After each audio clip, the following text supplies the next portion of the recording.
Darius Washington was 41 years old when a man pointed a loaded .45 caliber pistol directly at his chest and ordered him to leave. The man was standing in front of Darius's wife, in a luxury condo that wasn't his, expecting a devastated husband to flinch, back down, and disappear.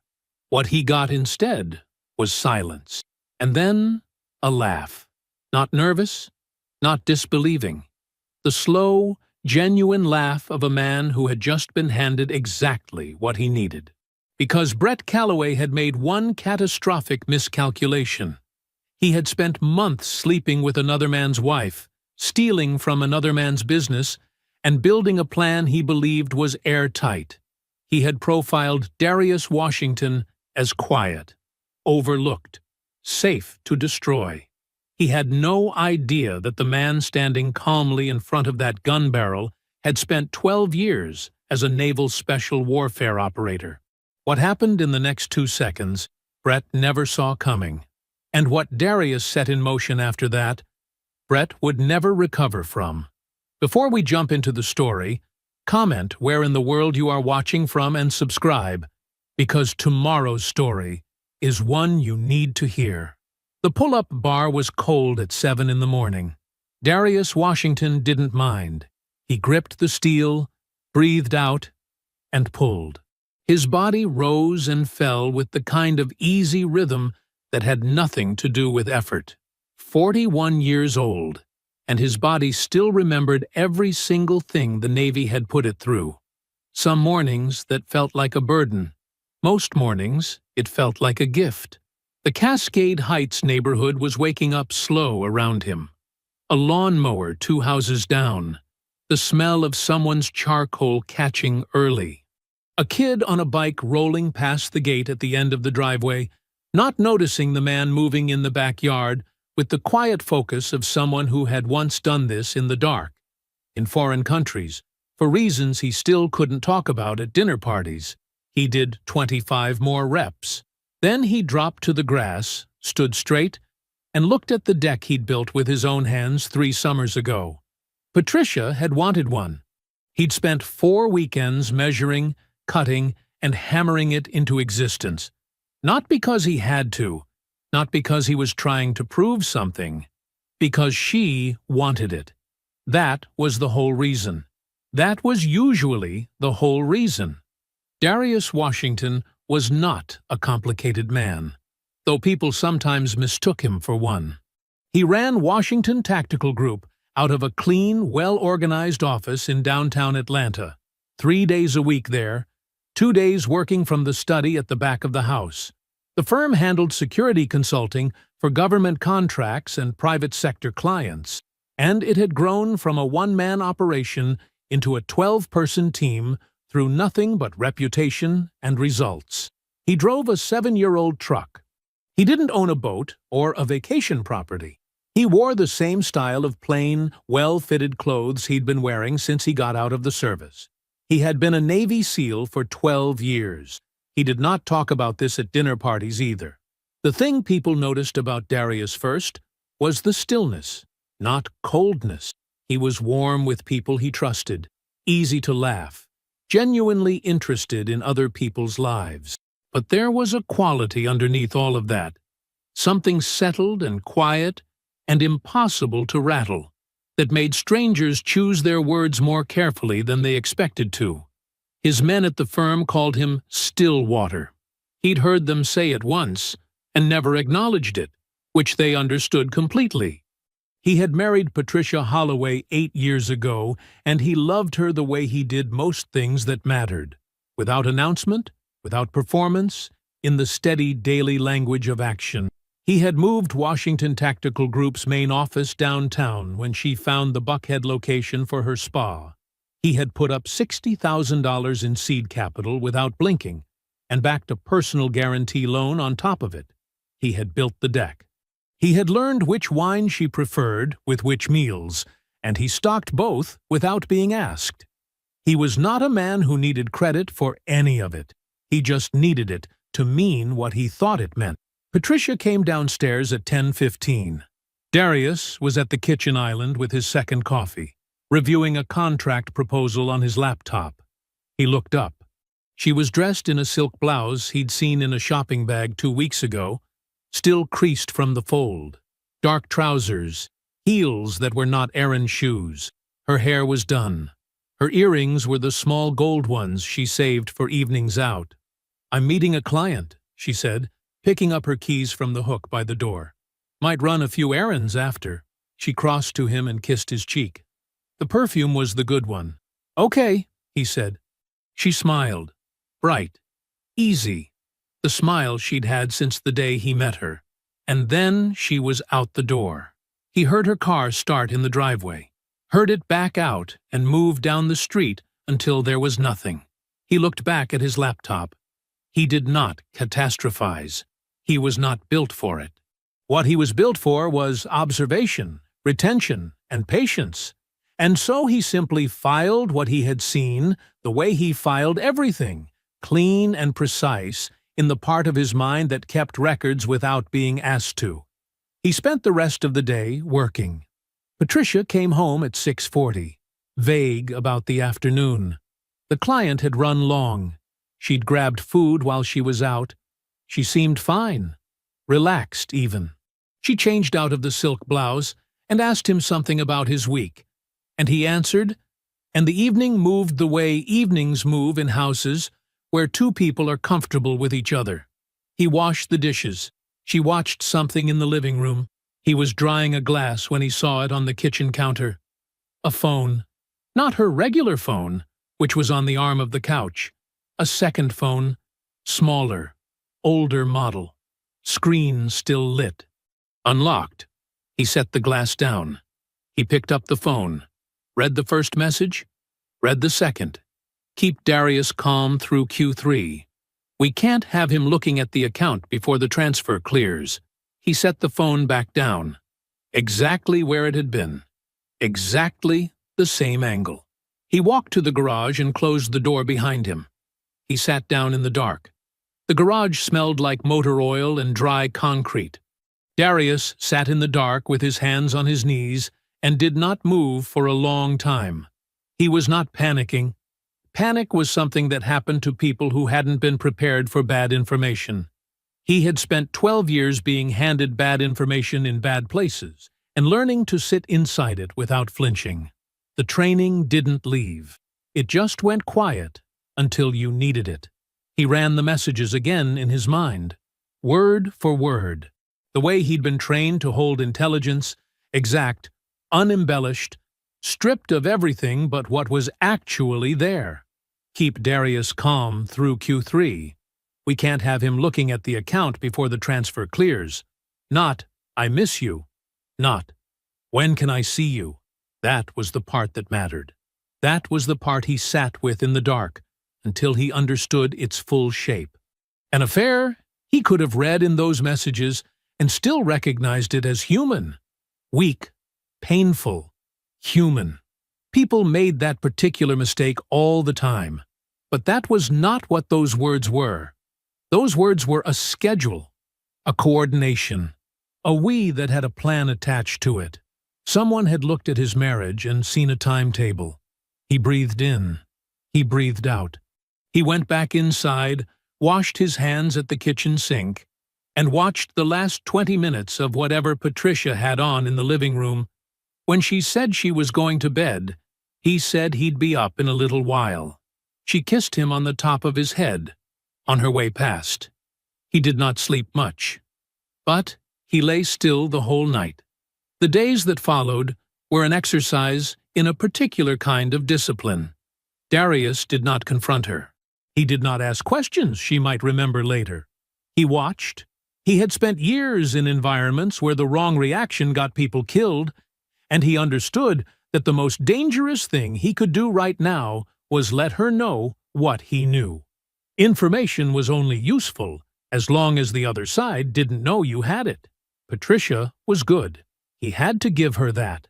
She was warm in the mornings. She asked about his contracts, laughed at his stories, cooked on 2 nights she didn't have to. She was performing normal the way a professional performs it, from deep enough inside the role that it looked effortless. He watched her handle her regular phone with total ease. The second phone never reappeared on the counter. He noticed she checked it in the car. He could tell by the angle of her shoulder when she thought he wasn't looking out the window. He filed all of it. He said nothing. On the fourth day, he called Kevin. Kevin Osei picked up on the second ring, the way he always did. "I need you to run a name for me," Darius said.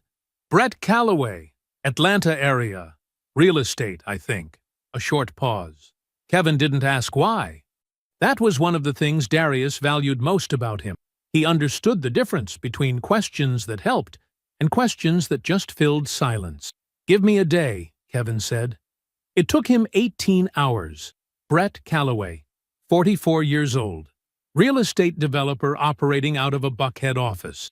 Multiple LLCs registered across Fulton, Cobb, and DeKalb counties. One active luxury condo development in Sandy Springs. Inherited his initial capital base from his father's property portfolio, built on top of it with varying results. Married to Judith Calloway, 51, old Atlanta family money. Kevin read the summary over the phone in the flat, efficient tone of a man who had once briefed generals. "Anything else you need on him?" Kevin asked when he finished. "Not yet," Darius said. "I'll let you know." He ended the call and pulled up the Sandy Springs address on his laptop.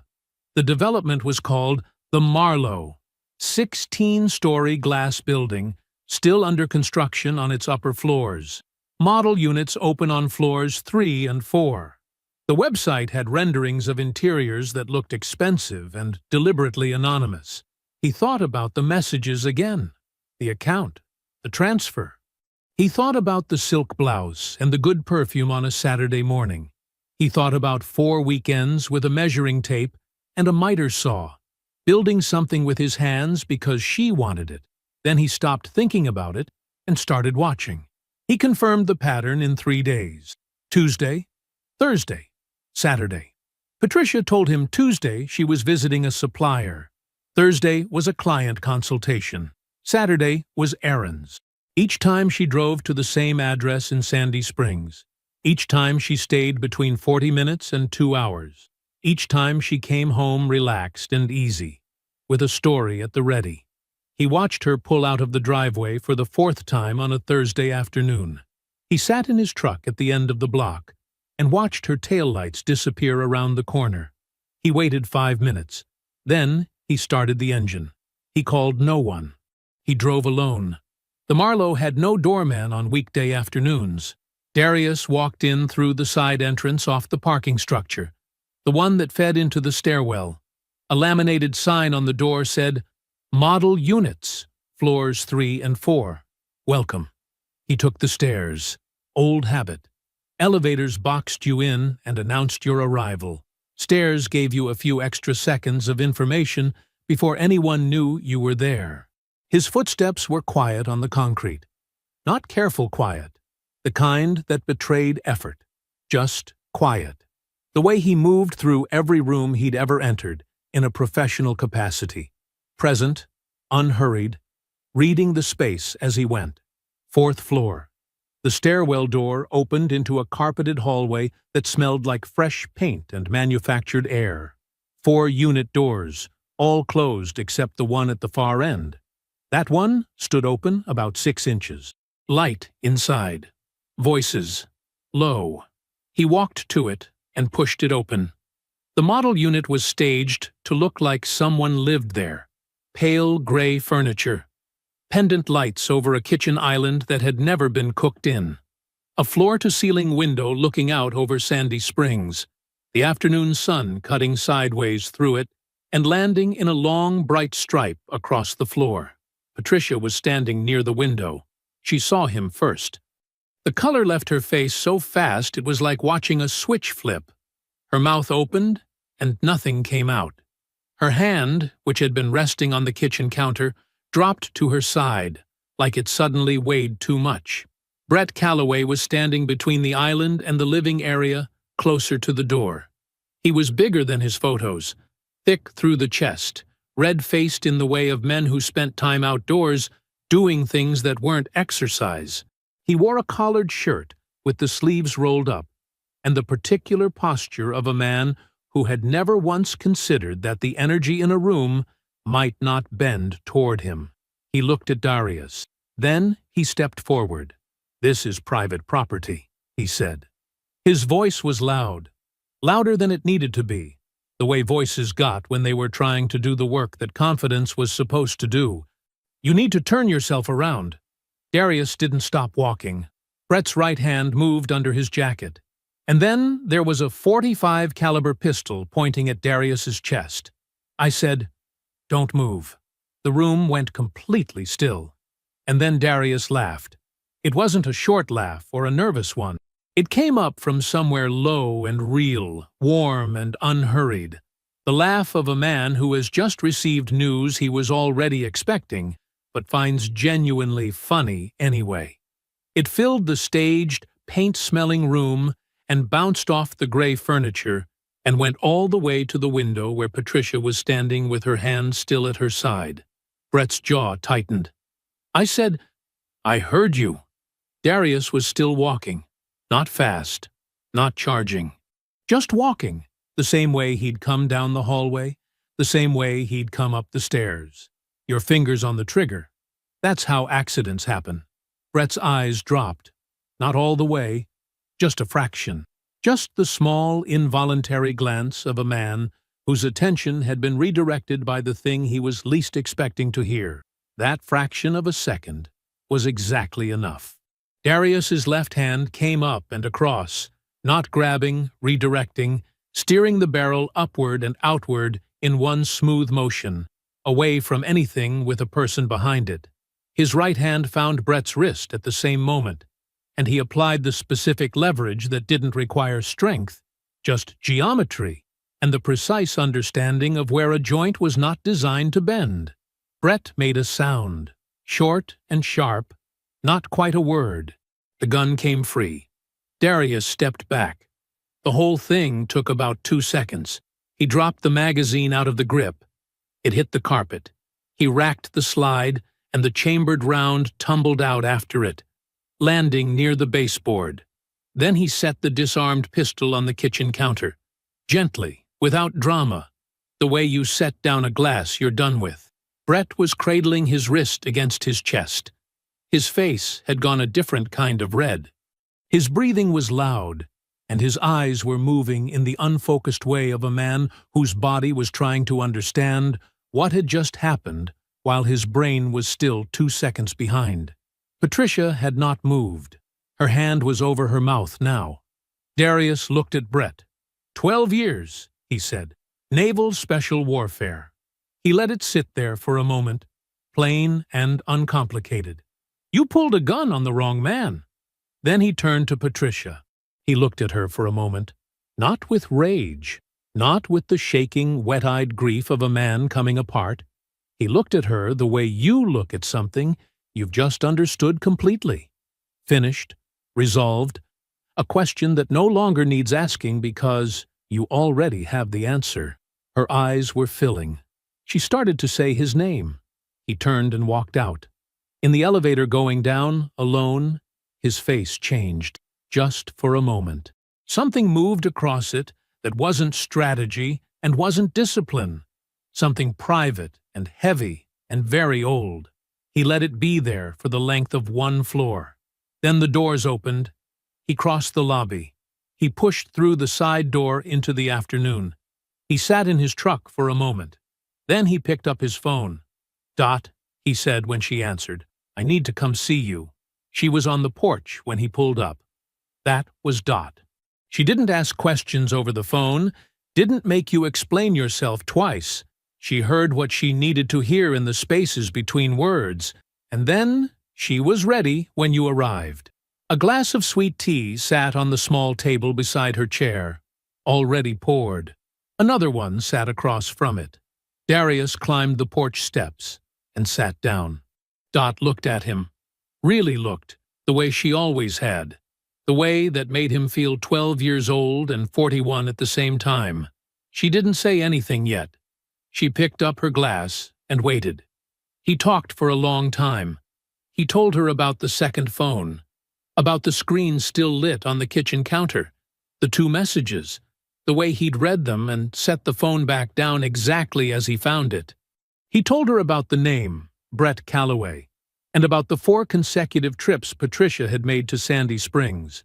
He told her about the model unit, about the gun, about the 2 seconds it took, about Patricia's face when the color drained out of it. Dot listened to all of it without a word. No sharp intake of breath, no hand over her heart. She just sat there in the warm East Point evening with her tea and her steady eyes, taking it in the way a person takes in something they are already turning into information. When he finished, the porch was quiet. Somewhere down the street, a dog was barking at something. A car passed. Then Dot set her glass down. "How much do you already know?" she said. It wasn't the question he expected. Not, "Are you okay?" or "What are you going to do?" Just that. "Enough to know there's more," he said. She nodded slowly. "Say the parts that bothered you most. Not the gun. Not the affair. The messages." He told her again. The account. The instruction to keep him calm through Q3. Dot leaned forward. Her elbows went to her knees, and her eyes sharpened in a way he recognized. The paralegal look. The one that meant she was sorting, filing, building a structure out of loose information. "Baby," she said, "that woman is not just cheating on you." She said it quietly, not cruelly, just plainly, the way she said things that needed to be heard without softening. "The affair is real, but it's not the point." She tapped one finger against her knee. "You don't tell somebody to keep a person calm through Q3 unless there's a timeline, unless something is happening that needs time to finish. You understand what I'm saying?" Darius understood. "She's coordinating something," Dot said. "She and that man are working on something together, and your marriage is the cover for it while they do." She sat back. "The question is what? And you find that out before you do a single other thing. Every last piece. You don't move until you have the full picture." She pointed a finger at him. "One move. You make it count." He looked at her. 67 years old, 5'4", retired for 6 years, and she was still the sharpest person he knew in any room. He had understood this about her since childhood. It was why he had called her from the truck, and not anyone else. "I have someone who can help with the financial side," he said. "Kevin." "Yes." Dot nodded once. "Then call him tonight." She reached over and put her hand on his arm for just a moment. Not a soft gesture, a grounding one. And then she picked up her tea, like the conversation had moved into its next phase. He made the call from the driveway, sitting with the window down and the engine off. Kevin picked up on the second ring. "Clear your weekend," Darius said. "I need to walk you through everything." A pause. Kevin did not ask what it was about or why. That wasn't how he operated. "How bad?" he said. "We're still finding out." Another pause. Then, "I'll be ready." Darius ended the call. He sat there another minute in the warm dark, looking at nothing. Then he backed out of Dot's driveway and pointed the truck toward home. The house was quiet when he got in. The kitchen light was on, the way Patricia always left it. There were dishes in the drying rack. She had cooked something and cleaned up and gone to bed. A normal evening by every visible measure. He moved through the house without turning on any other lights, checked the doors out of habit, set his keys on the hook. She was asleep when he came into the bedroom, on her side, facing away, her breathing slow, and the room smelled like her lotion, a scent he had spent 8 years going to sleep next to. He got into bed. He did not wake her. He lay on his back in the dark with his eyes open, and his hands still at his sides, his breathing controlled, his body completely at rest. On the surface, he looked like a man sleeping. He was not sleeping. He was already inside the operation. Kevin Osei's home office looked like the inside of a mind that never stopped working. 2 monitors, a whiteboard covered in red and black marker. File folders lined up on a shelf with the precision of a man who considered disorganization a form of failure. The room smelled like coffee and printer ink. There was one chair for guests. Kevin had already set it out before Darius knocked. Darius laid everything on the desk. The printed phone records from Patricia's second number. The name of the Shell LLC, Hollis Property Solutions, LLC, copied from the messages in his own handwriting. Brett Calloway's publicly available business filings, printed from the Georgia Secretary of State's website the night before. Kevin looked at it all without touching any of it first. He just looked, read from a distance, the way a man reads a room before he enters it. Then he sat down, rolled his chair forward, and got to work. Darius did not hover. He poured himself coffee from the pot on the side table and sat in the guest chair and let Kevin operate. That was the arrangement between them, always. Darius brought the problem. Kevin took it apart. Asking questions while Kevin worked was like talking during surgery, technically possible, but not something either of them would do.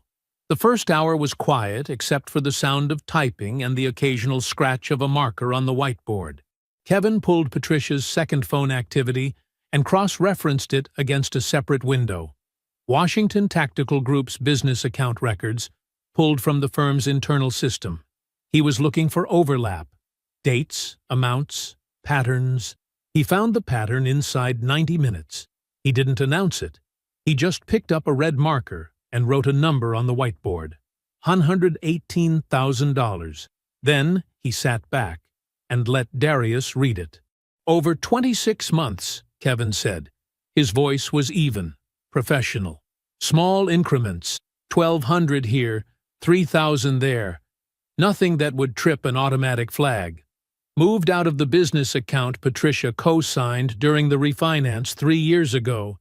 He tapped the whiteboard. Routed into Hollis Property Solutions. He pulled up a second screen. I traced Hollis through 2 layers of paperwork. Parent company is Calloway Development Partners. He looked at Darius. Brett Calloway's holding company. The room was very quiet. Darius looked at the number on the whiteboard. $118,000. 26 months. Small enough increments to stay invisible. Large enough, accumulated, to matter. He thought about the refinance. He remembered signing those papers at the kitchen table. He remembered Patricia beside him, already knowing what she would eventually do with the access he was giving her. He did not look away from the whiteboard for a long moment. Then he set his coffee down. She wasn't just sleeping with him, Darius said. Not a question. No, Kevin said. She was his instrument. She had access to your business account, and she used it. Brett Calloway has been pulling equity out of Washington Tactical Group for over 2 years, and your wife is how he got in. Kevin said it without inflection. Not cruel, not gentle, just true, the way facts are true, without regard for how they land. Darius absorbed it. His face did not change. His hands were still. He was the same man who had sat in his truck outside a Sandy Springs condo building and decided to walk in.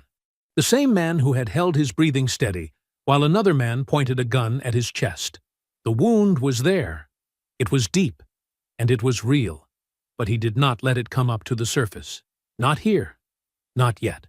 Kevin waited. "What do you want to do?" he asked. Darius was quiet for a moment. Then he asked one question. "Tell me everything about Judith Calloway." Kevin's expression shifted, just slightly. Not surprise, something closer to recognition. He turned back to his monitors. He pulled Brett Calloway's personal records. Marriage certificate filed in Fulton County, 2001. Judith Ann Calloway, née Frazier, 51 years old. Her family name was attached to 3 commercial properties in Buckhead and a land trust in Cobb County that predated her marriage to Brett by 20 years. Old Atlanta money. The quiet, established kind. The kind that doesn't need to announce itself. "She's been married to him for 23 years, Kevin said, reading as he went. No prior divorce filings, No public legal disputes. He scrolled. But he stopped. She retained a private financial consultant 18 months ago, paid through a personal account, not a joint one. He leaned toward the screen. That's not something you do unless you're looking at something you don't want your husband to see. He glanced back at Darius. She's been suspicious, Kevin said. Privately, for a while. Darius nodded once. He looked at the whiteboard, at the number in red, at the name of the shell company, and the chain of ownership Kevin had sketched out in black marker beside it. He filed the information about Judith Calloway away carefully, the way he filed everything, precisely, in its proper place. Then he stood up, picked up his copy of the documents, and straightened them against the desk. He left Kevin's office with a full picture of what had been taken from him and the beginning of a plan that was larger than divorce. The house smelled like jerk chicken when Darius pulled into the driveway. He sat in the truck for a moment, just long enough to register. Patricia knew exactly what that smell did to him. She had known since their second year of marriage, when she first made it on a rainy Sunday and watched him eat 2 full plates without saying a word, which for Darius was the highest form of praise. She was using it now. He got out of the truck and went inside. The kitchen was warm and bright. Patricia was at the stove in the yellow apron she wore when she wanted to look domestic, stirring rice with one hand and checking her phone with the other. She looked up when he came through the door, and her whole face opened up. That wide, practiced smile that had convinced him for 8 years that he was the thing she wanted most. "Hey, baby." She set the spoon down and crossed to him, kissed his cheek, squeezed his arm. "You were gone all morning. I was starting to miss you." "Had some things to handle," Darius said. She went back to the stove. "Sit down. It's almost ready." He sat. He watched her move around the kitchen, confident, unhurried, playing a version of wife that she had clearly rehearsed. The rice, the chicken, the way she glanced back at him twice to make sure he was watching. She was performing, and she was good at it. He could see the seams now, but only because he knew where to look. He ate. He told her the chicken was good. She beamed. The days that followed had a rhythm to them. Patricia cooked 3 more times that week. She initiated small touches, a hand on his shoulder when she passed, her fingers finding his while they watched television in the evenings. She asked about his work with an interest she had not shown in years. She laughed easily. She was warm in the way of a woman who had made a decision and was managing its aftermath. She believed the gun had done it. That was the thing. She believed Brett pointing a .45 at her husband's chest had broken something in Darius, his confidence, his pride, his will to push back. His silence since that day, she had decided, was the silence of a man who had been frightened into retreat and was now quietly licking his wounds. She had no other frame for it, because she had never actually understood what her husband was. Darius received all of it, the meals, the warmth, the performance of a happy marriage. He received it the same way he received everything now, patiently, observantly, without showing a single card. It was on the 4th evening that he asked the question. They were cleaning up after dinner. Patricia was rinsing dishes. Darius was drying. The kitchen was quiet and ordinary, the kind of moment that in a different life would have been easy. "Hey," he said, casual as weather. "Did that automatic transfer from the secondary business account ever post? I meant to check it and forgot." Patricia didn't stop rinsing. Her hands didn't slow. Her shoulders didn't tighten. "Yeah, I think so," she said. "I saw something come through last week. Looked normal to me." "Okay," he said. "Good." That was all. He finished drying the plate in his hands and set it in the cabinet. His face was completely neutral. His breathing was even, but he had heard everything he needed to hear. Not just the lie, though the lie was there, smooth and immediate, shaped by years of quiet practice. What he heard beneath it was the ease of it. There was no hesitation, no slight pause while she figured out what to say. No micro-expression of guilt crossing her face. She lied to him the way most people tell the truth, automatically, without cost, without any awareness of the weight of what she was doing. She had been doing this for a long time, not months, years. He thought about that as he folded the dish towel and set it on the counter.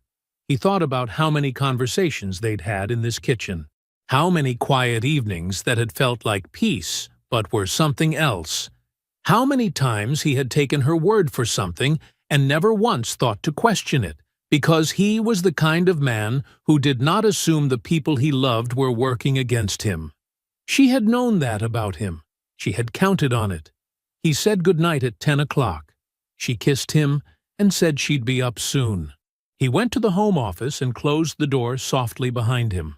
40 minutes later, his laptop screen showed the exchange Kevin's monitoring had flagged on Patricia's second line. "He's coming around," she'd sent. Brett's reply came back in under 2 minutes. "You handled it perfectly."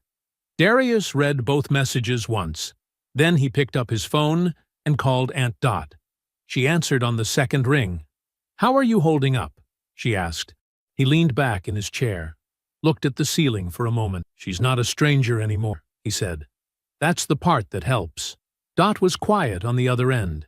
Then, "Good. Use it." "I am," he said. He hung up and turned back to his desk. He opened a blank document on his laptop. At the top, he typed a single line as a header, then began to write. Every party, every document, every step, in the exact sequence that would make it impossible for any of them to get ahead of what was coming. The call came at 7:14 in the morning. Darius was already awake, had been since 5, sitting at the kitchen table with coffee and the quiet that came before Patricia stirred. He picked up on the first ring. "You need to come in," Kevin said. "No greeting, no preamble, just that." Darius set down his mug. "How soon?" "Now." Kevin's home office looked like it always did when he was deep in something. Multiple screens lit, papers arranged in tight columns, the waste paper basket full of printed pages he'd already moved past.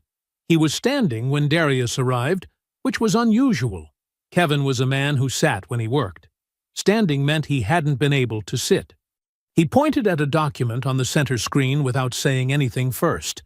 Darius leaned in and read it. It was a power of attorney filing. 14 months old, signed in Darius Washington's name, granting Patricia Washington authority to execute financial and legal agreements on behalf of her spouse in matters related to the business entity listed at the top of the page. The business entity was Patricia's spa. Darius straightened up slowly. "That's not my signature," he said. "No," Kevin said. "It is not." He pulled up a second window, then a third. Side by side, 3 different documents Darius had legitimately signed over the years, pulled from their business records. The signatures were close, practiced. Someone had spent real time studying how he wrote his name, but they weren't his. Kevin said, "Brett's development company has a silent financial stake in the spa. Filed quietly through a subsidiary LLC. Different name, different registered agent. Traces back to him through 2 transfers. It was set up the same month the POA was filed." He paused. The spa Darius Washington, seeded with $60,000 and personally guaranteed, is now partially collateralized by the man sleeping with his wife. The room was very quiet. Darius turned away from the screen and looked at the wall for a moment. Not because he needed to think. He was already thinking, cleanly and fast. He turned away because he needed 1 second that wasn't facing a screen full of evidence of how completely he had been used. He took that second. Then he turned back. "The texts," he said. Kevin pulled them up. They were on Patricia's second phone records, the same line that had already yielded the $118,000 trail. Brett's messages to Patricia, 14 months ago, read like a tutorial. Step by step. Sign here. Use this language. File it with this office. Don't mention it to anyone. Patient, deliberate, specific. The messages of a man who had done this kind of thing before and was confident he would not be caught doing it again. Patricia had followed every instruction. Darius read through the thread once, all the way to the end. Then he said, "Get me the name of a forensic accountant. Someone with no connection to Patricia, no connection to Buckhead, no connection to anything she's ever touched." "Already have 2 candidates," Kevin said. "Pick the better one." Darius straightened. "And I need an attorney. Civil litigation and criminal referral capacity. Same requirement. No overlap with her world. No shared contacts. I'll have both by end of day." Darius nodded once. "Build me the full package. Every transfer, every LLC filing, the POA, the directing texts. I want it in order. I want it airtight." Kevin looked at him steadily. "It'll be airtight." He drove to Aunt Dot's that afternoon. She was at her kitchen table when he arrived, reading glasses on, a cup of tea at her elbow. He set Kevin's documentation package in front of her, printed, tabbed, in order, and sat across from her without saying anything. She picked it up and began to read. She did not rush. She turned each page the way she had turned 10,000 pages over 30 years as a paralegal, carefully, with full attention, occasionally going back to cross-reference something she'd flagged. Darius drank his tea and waited. 20 minutes passed. Dot set the last page down and removed her glasses. "The POA filing," she said. It was notarized. "Yes," which means someone in a notary office either didn't verify identity or was paid not to. She tapped the page. "That's a second criminal exposure point. Your attorney will want to flag it separately from the forgery itself." Darius pulled out a small notepad and wrote it down. Dot leaned back in her chair. She looked at the stack of documents for a long moment, and something moved across her face. Not surprise, not even anger. Something older and quieter than both. Then it settled, and she was sharp again. "Here's how this goes," she said. "Beverly and Roy find out at the same time Patricia does. Not before. Because if they find out first, Patricia gets a warning call. Not after, because then she's had time to build a story."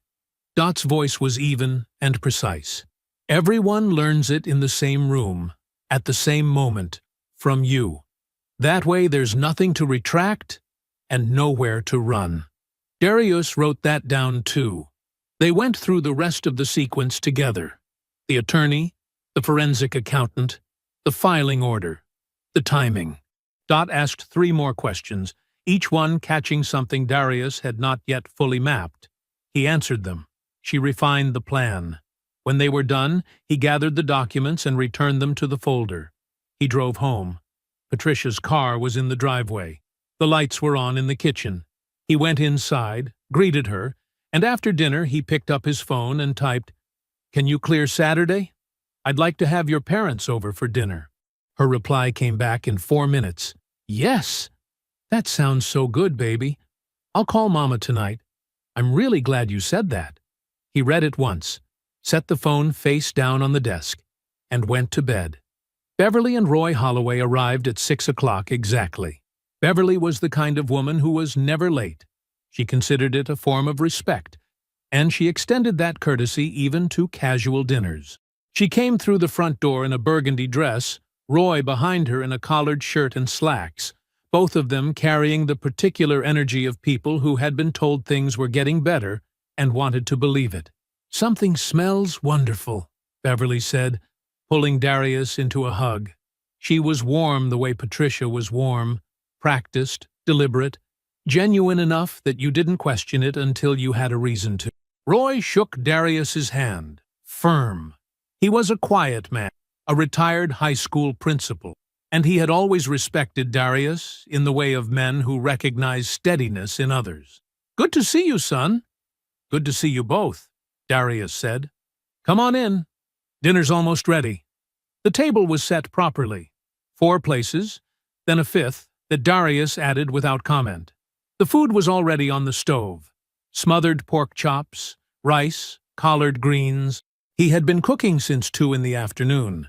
Patricia had floated in and out of the kitchen all day, tasting things, touching his arm, telling him the greens smelled exactly right. She was dressed nicely. Her hair was done. She had been glowing all day with the particular relief of a woman who believed the worst was behind her. She was in the living room with her mother when the knock came at the door. Darius answered it. Aunt Dot stood on the porch in her good coat, reading glasses folded in her breast pocket, a sweet potato pie in both hands. "Evening?" she said. "Evening, Dot." He took the pie and stepped aside. Patricia appeared in the hallway. She went still. It was not a dramatic stillness. Nothing that Beverly or Roy, coming in from the living room, would have catalogued as significant, but Darius saw it. The half-second delay before her face rearranged itself into something welcoming. The quick recalculation behind her eyes. "Aunt Dot," she said, "I didn't know you were coming. Darius invited me." Dot handed her coat to no one in particular and walked toward the dining room like she had been there 100 times, because she had. "Beverly, you look well." Beverly smiled. "Dorothy, it's been too long." They sat down to dinner. All 5 of them. The food was good. Darius had made sure of that. Conversation moved the way it does at family tables, easy and unhurried, landing on Roy's garden, on Beverly's church choir, on the weather. Patricia relaxed by degrees. She laughed at something Roy said. She refilled Beverly's water glass without being asked. Darius let it go on until the plates were mostly cleared. Then he stood, walked to the kitchen counter, and returned with a manila folder. He set it in the center of the table. No flourish, no announcement. The way a man sets down a finished report. Because the work is done, and what's inside speaks for itself. Everyone looked at it. Beverly's smile softened into something uncertain. Roy set down his fork. Darius sat back down and folded his hands. "Beverly." "Roy." His voice was quiet and even. "I asked you here tonight because you deserve to hear this directly from me. Not in a phone call later. Not through Patricia's version of it. From me at this table." Patricia said, "Darius, the affair started 26 months ago. He said it the way you read a date off a calendar. His name is Brett Calloway, real estate developer out of Sandy Springs. Patricia has been meeting him regularly since then. I confirmed it myself." Beverly's hand moved slowly off the table and into her lap. "Over those same 26 months, Darius continued, $118,000 was moved out of a Washington Tactical Group account that Patricia co-signed during a business refinance, moved in small amounts into a shell LLC. That LLC traces back to Brett Calloway's holding company." He opened the folder and slid the first document toward the center of the table. "That's the transfer record. Kevin Ossie, my business partner, former Army intelligence, compiled it." Roy leaned forward. He looked at the page. He did not pick up his fork again. Patricia said, "Those numbers aren't what they look like." Darius slid a second document across. 14 months ago, Brett Calloway's development company filed a silent financial interest in Patricia's spa. My spa. The one I seeded with $60,000 and personally guaranteed. He paused. The filing used a power of attorney signed in my name. I did not sign it. Beverly looked up from the document. "She forged his name on legal documents, Beverly." Dot's voice was the only other voice in the room that had spoken in the last 2 minutes. She did not raise it. She looked at Beverly directly. The way one woman looks at another when there is no point in softening the thing that needs to be said. That's not a marriage in trouble. That's a crime against the man who built everything in this house. The silence that followed was complete. Patricia's mouth opened, then closed. She looked at the folder, at her mother's face, at Roy's hands flat and still on the table beside a fork he hadn't touched.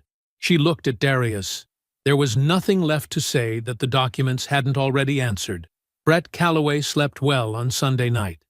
That was the thing nobody would believe later, that he went to bed without worry, poured himself 2 fingers of Blanton's, watched an hour of television, and slept like a man with nothing pressing on him.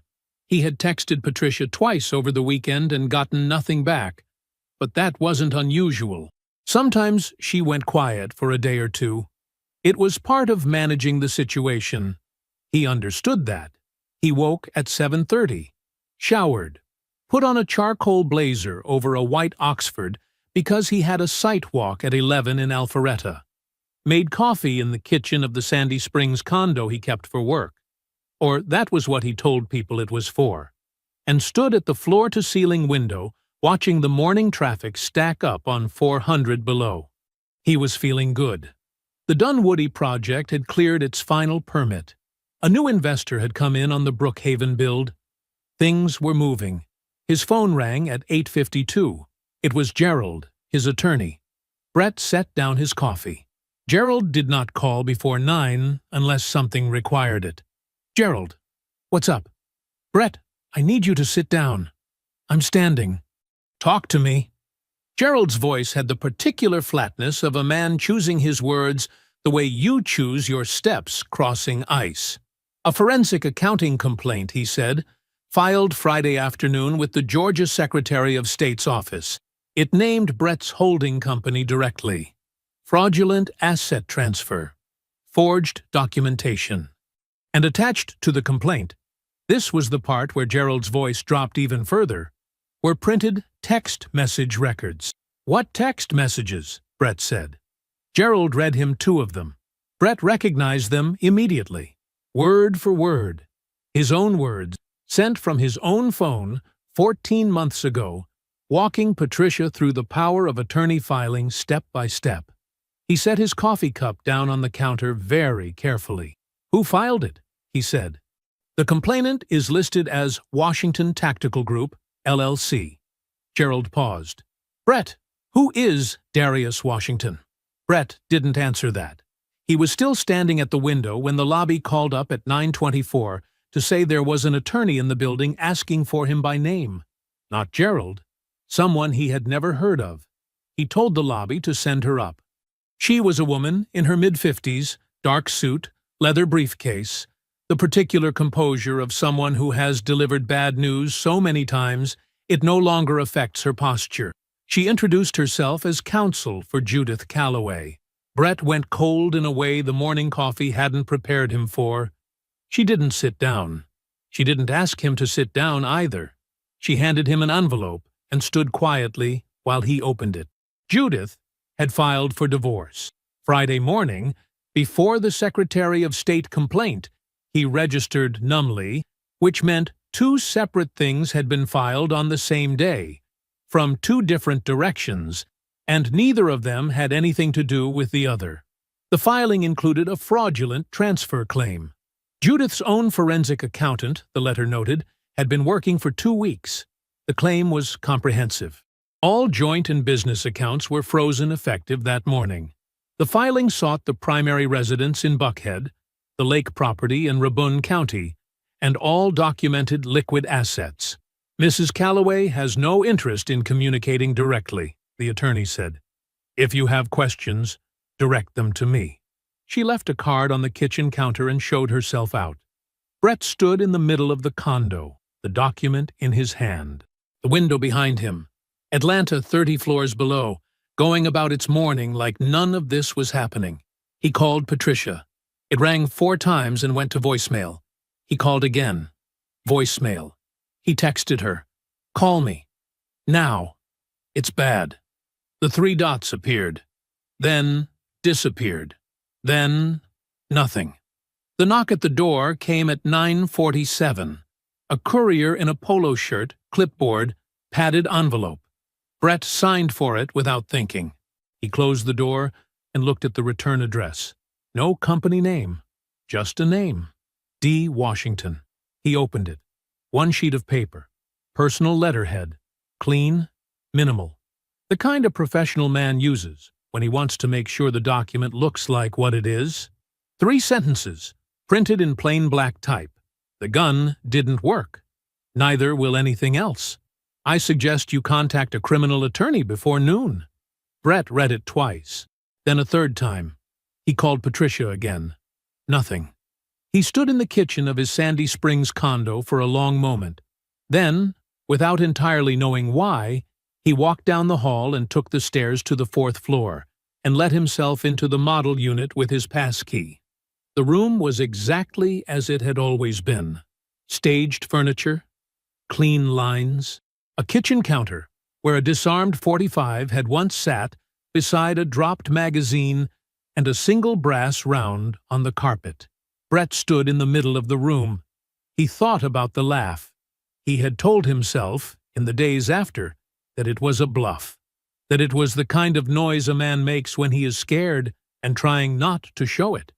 He had told himself that, because the alternative, he understood now. It wasn't bravado. It wasn't fear dressed up as something else.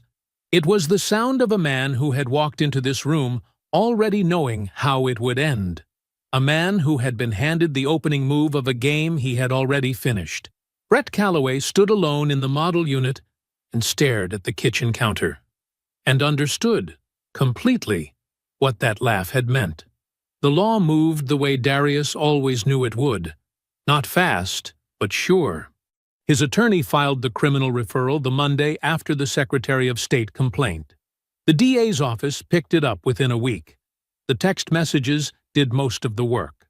Brett had been thorough in his directions to Patricia, sending step-by-step instructions with the confidence of a man who never considered anyone would read them. That thoroughness became the case. A prosecutor does not need to build a story when the defendant has already written it out in his own words. Brett's attorney spent 3 weeks trying to negotiate the conspiracy charge down to a civil matter. The DA declined twice. On the 4th week, Brett pleaded no contest. 12 months of house arrest, 5 years of probation, full financial restitution to Washington Tactical Group, ordered by the court and documented to the dollar, and a permanent bar from holding any officer or director position in any business entity registered in the state of Georgia. Darius was not in the courtroom. He had no reason to be. His attorney sent him a text when it was done. He read it at his desk, set the phone face down, and went back to the proposal he was drafting for a new federal contract. The development projects came apart on their own schedule, the way badly built things always do. 2 contracted builds defaulted within 60 days of the accounts being frozen. Subcontractors filed liens. The properties entered receivership. Brett's financial partners, men who had tolerated his personality for years because his money made it worthwhile, withdrew quietly and did not explain themselves. One sent a brief email. The others simply stopped responding to calls. The Atlanta Business Chronicle ran the court filing in its weekly legal notices column. 4 sentences. Brett Calloway's name, his company, the charge, the sentence. No photograph, no analysis, just the record, printed in small type on page 12, where the people who needed to see it would see it. His country club membership came up for its annual renewal that November. It was not renewed. Nobody made a call about it. Nobody needed to. These things have their own gravity in certain parts of Atlanta. Judith took the Buckhead house and the lake property in Rabun County. Her forensic accountant had been thorough. The settlement reflected it. Brett moved into a corporate extended-stay hotel in Dunwoody, a clean, beige, completely anonymous building off I-285 where the hallways smelled like carpet cleaner and nobody asked questions about your situation. His room had a small refrigerator and a window that faced the parking deck. He was 44 years old. He still had the wrist. On cold mornings it ached in a specific way, deep in the joint, where the leverage had been applied. He thought about the laugh more than he thought about anything else from that day. Patricia's attorney was direct with her. Contesting the divorce meant appearing in civil proceedings. Civil proceedings meant the full fraud record, transfers, LLC filings, the forged POA, every directing text message became part of the public file, accessible, searchable, her name on all of it, permanently. She signed the papers uncontested on a Thursday afternoon in October. Her attorney walked her out of the building, and that was the end of it. The spa was padlocked within the week. It was a marital asset and an instrument of fraud, and the court treated it as both. The Buckhead storefront sat dark, the blinds drawn, a notice taped inside the glass. The neighbors on either side went about their business. Nobody on that block had known her well enough to ask questions. She found a one-bedroom apartment in Decatur, second floor, with a window that got morning light. She found a job at a skincare spa in Marietta. Not her own place, not her own name on the door, just her hands, and her license, and her hours. She was good at the work. She had always been good at the work. She did not contact Brett Calloway again. She did not try. 14 months after the folder hit the dinner table, Washington Tactical Group was larger than it had been before any of it happened. The civil judgment had recovered the full $118,000, plus court costs. Kevin had taken the experience, the vulnerability, the documentation gap, the slow bleed through a trusted co-signer, and built it into something, a financial safeguard architecture for small businesses, quarterly audit protocols, tiered account controls, access logs with automatic flags. He had packaged it cleanly, and 3 clients had already signed on for it. 2 more were in conversation.